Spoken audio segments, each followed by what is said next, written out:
这是我今天泡了一晚上的红豆，100克。今天我们用红豆做一道非常好吃的美食。泡好的红豆清洗干净，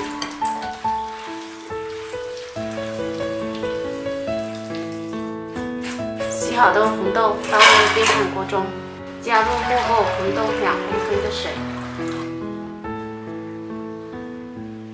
盖上盖子，按煮粥键。大概煮了1小时，我们的红豆就已经煮好了。将红豆倒出，过滤掉多余的水。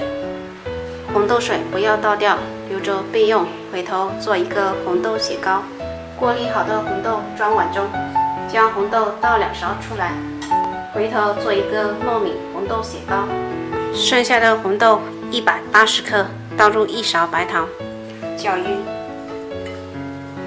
加3勺糯米粉。1勺粘米粉，下手揉成面团。在揉的过程，如果解得太干的话，就加点刚才的红豆水；太稀的话，我们可以再加点糯米粉来调节。揉至这样，加少许的玉米油，可以增加成品的光泽度。揉至这样就可以了。有1小团的面团，搓成丸子的形状，就像这样。做好的红豆丸子放在盘中，刚好1盘。做好的红豆糯米丸子，冷水上锅，盖上盖子，中小火蒸15分钟。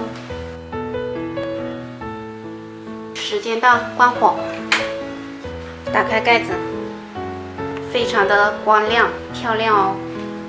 我们的红豆糯米丸子就做好了。